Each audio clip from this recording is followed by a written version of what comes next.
নমস্কার, আমি শুভজিৎ। আর এরা হলো আমার বাচ্চা কাচ্চা।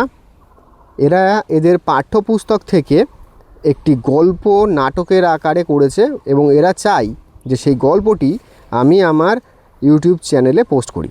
আপনারা আগে গল্পটা দেখুন, তারপরে বাকি কথা হবে। যেখানে মাঠের পাশে বন আছে আর বনের ধারে মস্ত পাহাড় আছে, সেইখানে একটা গর্তের ভিতরে একটি ছাগলছানা থাকতো। সে তখনও বড় হয়নি, তাই গর্তের বাইরে যেতে পেত না। বাইরে যেতে চাইলেই তার মা বলতো, যাস নে, ভালুকে ধরবে, বাঘে নিয়ে যাবে, সিংহে খেয়ে ফেলবে। তা শুনে তার ভয় হতো। তারপর সে একটু বড় হলো, তার ভয়ও কমে গেল। তখন তার মা বাইরে চলে গেলেই সে গর্তের ভিতর থেকে উঁকি মেরে দেখত। শেষে একদিন একেবারে গর্তের বাইরে চলে এলো। সেইখানে একটা মস্ত ষাঁড় ঘাস খাচ্ছিল।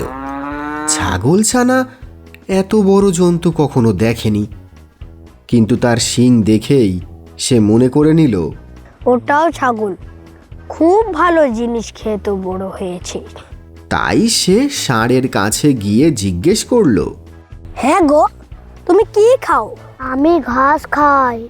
ঘাস তো আমার মাও খায়, সে তো তোমার মতন এত বড় হয়নি। আমি তোমার মায়ের চেয়ে ঢের ভালো ঘাস অনেক বেশি করে খাই।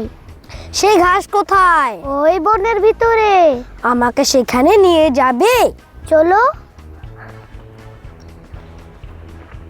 সেই বনের ভেতরে খুব চমৎকার ঘাস ছিল। ছাগলছানার পেটে যত ঘাস ধরল সে তত ঘাস খেলো। খেয়ে তার পেট এমন ভারী হলো যে সে আর চলতে পারে না। সন্ধে হলে ষাঁড় এসে বললে, এখন চলো বাড়ি যাই। তুমি যাও, আমি কাল যাব। তখন ষাঁড় চলে গেল। ছাগলছানা একটি গর্ত দেখতে পেয়ে তার ভিতরে ঢুকে রইল। সেই গর্তটা ছিল এক শিয়ালের। সে তার মামা বাঘের বাড়ি নিমন্ত্রণ খেতে গিয়েছিল। অনেক রাত্রে ফিরে এসে দেখে তার গর্তের ভিতর কি রকম একটা জন্তু ঢুকে রয়েছে। ছাগলছানাটা কালো ছিল, তাই শিয়াল অন্ধকারের ভিতর ভালো করে দেখতে পেল না। সে ভাবল বুঝি রাক্ষস টাক্ষস হবে। এই মনে করে সে ভয়ে ভয়ে জিজ্ঞেস করলো, গর্তের ভেতর কে ও? লম্বা লম্বা দাড়ি, ঘন ঘন নাড়ি, সিংহের মামা আমি নরহরি দাস, 50 বাঘে মোর এক এক গ্রাস। বাবা গো! এই বলে শিয়াল সেখান থেকে দিল এক ছুট।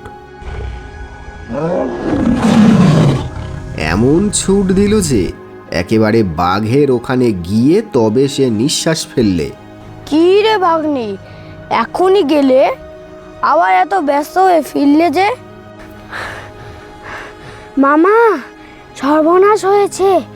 আমার গর্তে একটা নরহরি দাস এসেছে। হ্যাঁ? বলে কি না 50 বাঘে তার এক গ্রাস। বটে, তার এত বড় আস্পর্ধা। চলো তো ভাগ্নে, তাকে দেখাবো কেমন 50 বাঘ তার এক গ্রাস। আমি আর সেখানে যেতে পারবো না।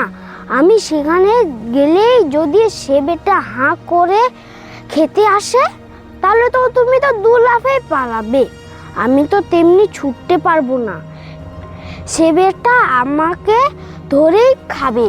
তাও কি হয়? আমি কখনো তোমাকে ছেড়ে পালাবো না। তবে আমাকে তোমার লেজের সঙ্গে বেঁধে নিয়ে চলো। এবারে বাঘ মামা আমাকে ফেলে পালাতে পারবে না। এমনি করে তারা দুজনে শিয়ালের গর্তের কাছে এলো। ছাগলছানা দূর থেকেই তাদের দেখতে পেয়ে শিয়ালকে বললে, দূর হতো বাঘা, তোকে দিলুম 10 বাঘের করি, এক বাঘ নিয়ে এলি লেজে দিয়ে দড়ি।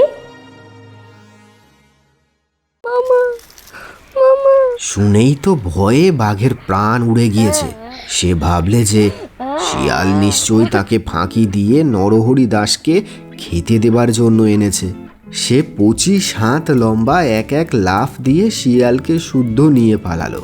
শিয়াল বেচারা মাটিতে আছাড় খেয়ে, কাঁটার আঁচড় খেয়ে, ক্ষেতের আলে ঠোক্কর খেয়ে একেবারে যায় আর কি। শিয়াল চেঁচিয়ে বললে, মামা আল, মামা আল।